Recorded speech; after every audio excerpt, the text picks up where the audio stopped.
Hey everyone, I'm Mojtaba, and today we're going to dive deeper into LLVM and see how it can help us with software reverse engineering.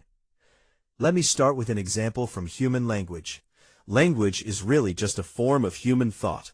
With language, we can convey ideas, and more importantly, by abstracting concepts, we can think about much more complex things.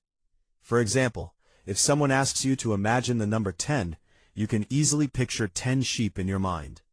But if someone asks you to imagine 2 billion, well, your brain can't really conjure up an image that truly represents 2 billion, can it? Or take the word joke. You can't really picture that in your head either, because it's an abstract concept.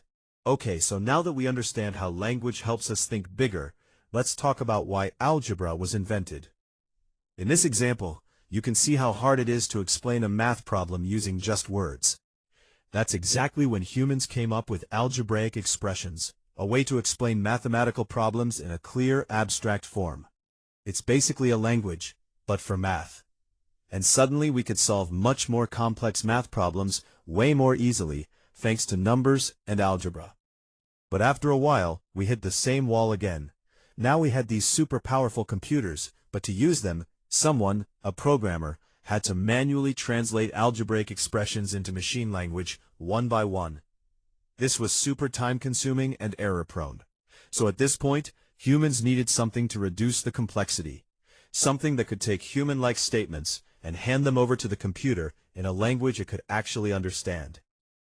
And that's when we entered the age of compilers. But how do they actually work? Well, today's programming languages give us features that make programming almost unimaginable without them, like variables, strong type safety, code correctness checks, and so on.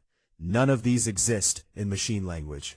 In assembly, you can't even have a variable. It's just registers and memory that CPUs work with. While today, you don't even need to think about registers or manage memory so carefully when writing code. Compilers act as the bridge between humans and machines, but they're super complex, and we're not going to go deep into that in this video. However, that complexity has been greatly reduced today. You no longer have to learn every single CPU architecture just to create a new programming language and compile your code to it. That's exactly where LLVM comes in. It's a project designed to help programming language authors turn their languages into machine code, without each language having to write its own optimizer and all the different components from scratch. LLVM lets you produce an intermediate representation, or IR for short, and then it transforms that IR into assembly code. Okay, so now we know why LLVM was built and why language creators love it. But what's in it for reverse engineering? Well, the idea is this. We can lift assembly code back up to LLVM IR, and since LLVM already has all these powerful optimization tools and can regenerate assembly from IR, we can use that to simplify the code and eliminate most obfuscations. Now, let's get our hands dirty and see this tool in action. Alright, so to convert assembly code into LLVM IR and analyze it, we're going to use the Triton library. This library gives you so many cool features. You can even lift assembly code straight into Python. You can install it following their official guide. It's a bit tricky if you're using C++, but in Python, it's super easy to get started. Today, we're going to replicate the exact example that the creator of Triton used to devirtualize VMProtect. But we'll do it with a newer version of VMProtect, and I'm going to implement it in C++ and also generate a trace using x64dbg. That said, the Python code is available right here, and we'll use the pin tool for tracing as well.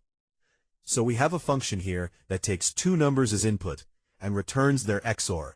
First, we need to obfuscate it with VMProtect. But for today's example, I'm not going to enable most of VMProtect's features, keeping it simple. Now we need to generate a trace from that obfuscated function. But first, let's take a look at what the original function looks like. Here we have two inputs, RCX and RDX.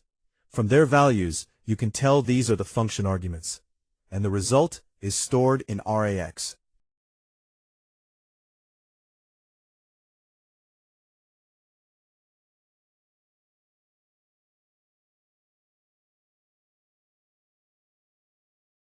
So now we just need to build a trace of this function.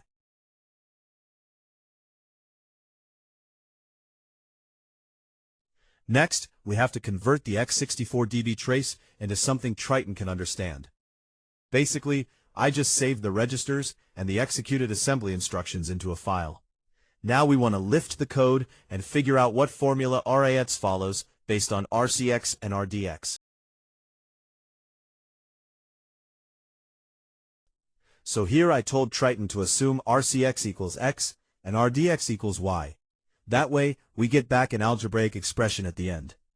If you want, you can grab the full Python code right here. It does exactly this for other registers too.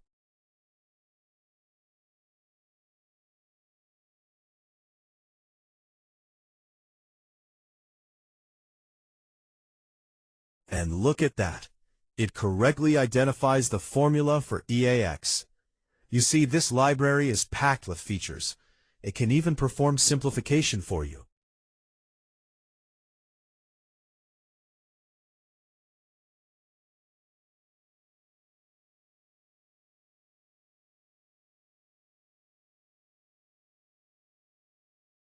Here, I also asked it to save the LLVM IR output.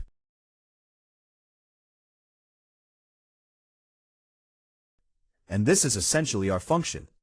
It can even visualize it for you if you like.